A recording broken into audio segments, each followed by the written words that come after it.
Hey everybody, welcome to Obscurities in Miniatures, and it's time once more for another Conquest release. Today we've got yet another Dweghom model. Funny enough, I think I've painted, with the exception of the Steel Shaper, which I still need to finish, just about every single Dweghom resin release. I think I've actually, my over-under on Dweghom even beats the Nords, which is pretty impressive because I've painted an awful lot of Nords, and I really wasn't even interested in them as an army, but here we are. So, sadly, the Herald of Stone does not get his own artwork yet. He just gets a nice little render. And I don't think there's any card because he's like one of those lieutenant adjunct type guys that gets attached to a unit rather than as its own independent leader. To me, I don't have a real problem with that. It just means more cool models to paint. And I'm okay with that. So like most of the Dweghom units, he's got a big, massive slab of stone as a shield. I guess all the others weren't really slabs of stone, but his clothing literally looks like it's made out of stone. He's got like slabs of stone armor on his legs. He's not wearing much in the way of clothing. I don't know if I'm going to paint him in flesh tones. I'm somewhat tempted to paint him in a very gray, rock-like look. Even his beard and his hair, you can see, look quite stone-like. He feels smaller than my other Dweghom. Maybe it's because he's not put together yet. Maybe just because I'm used to building so many of the Nord models lately that this looks all tiny and diminutive in, comparison. Here is his nice, big, heavy, ornamental stone armor.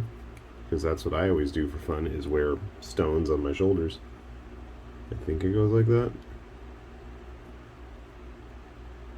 Something like that. Or not. Ah, okay, that makes more sense. Maybe those like blaster faces or something. I don't know, it looks like it literally is just like carved into his back.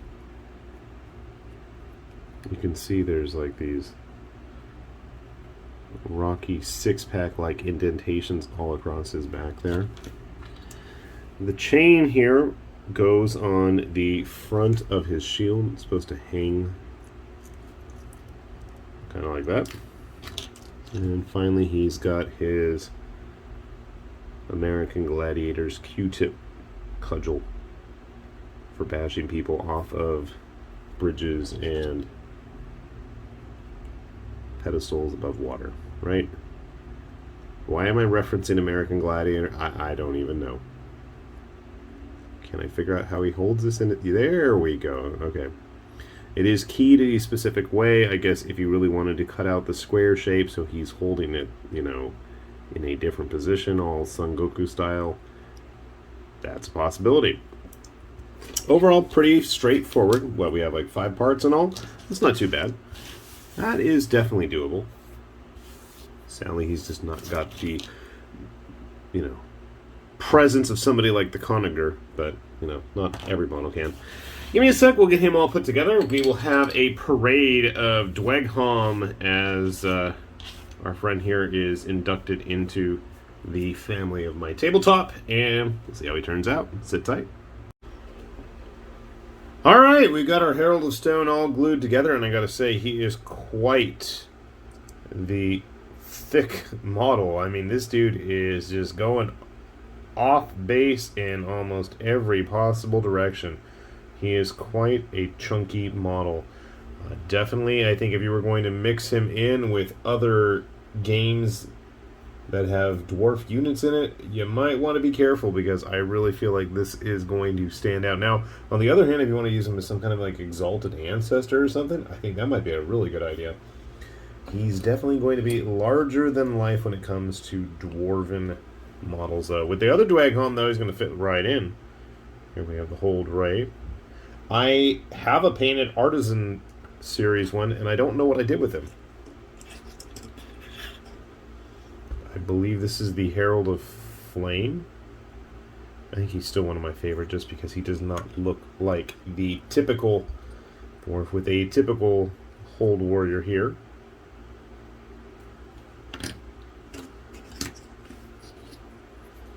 I forget what these guys were called.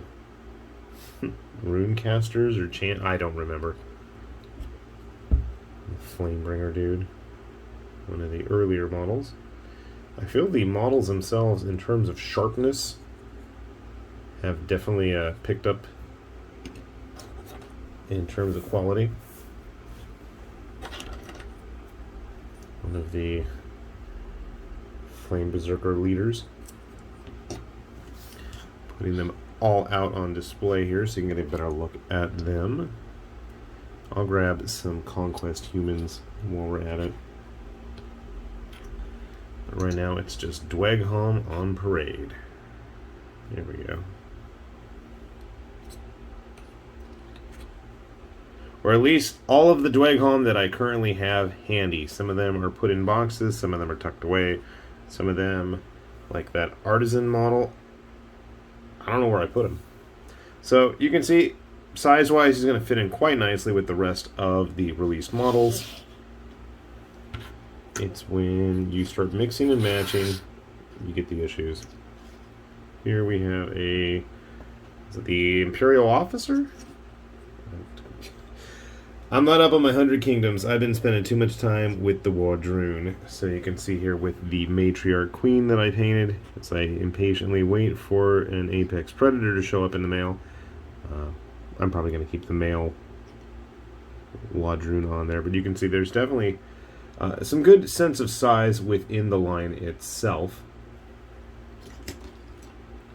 Grabbing a couple other plastic kits rather than the resins with a 100 Kingdom Steel Legion and a Man-at-Arms. And the camera is up to its usual wonkiness, but I think we've got it somewhat straightened out if it doesn't want to start vibrating and being weird again. I don't know what's up with that. If you wanted to throw it in with some other game, here we have a WizKids human, as well as a Mantic Basilian. So you can see, if you were going to mix it in with like Mantic Dwarves, it's definitely going to be an issue, I think. So something to just be aware of. Okay, when I get it all nice and zoomed out, things get stable. That's odd. Okay, we'll take it though. Grabbing an older GW human. Let's grab a Frostgrave human just to give you guys a good sense of how big Conquest models can be. And this isn't even getting into the larger folk like the Uger. But yeah, something to be aware of if you are going to start looking at collecting models from this line. Me personally, I really enjoy them. They're fun to paint up. I like the bigger size. They work great with Parabellum's First Blood skirmish game rules. And you can use all these models there as well. So something to think about, and definitely a fun little entry as the camera starts doing that weird thing again. What is going on there? But anyway, fun entry into the resin Dweghom ranks. We'll put a link down below if you guys want to check some of this stuff out. I absolutely recommend taking a good long look at Parabellum's site. They have all kinds of lore there if you want to read up on these guys, read up on what these units do, and what the Dweghom are all about and what they've been up to, besides chaining dragons up in their underground kingdoms. But fun stuff. So yeah, link below if you want to check it out. With that said, this has been High Lord Tamberlane with Obscurities and Miniatures, saying thanks for watching, and we will see you back here soon. Bye-bye.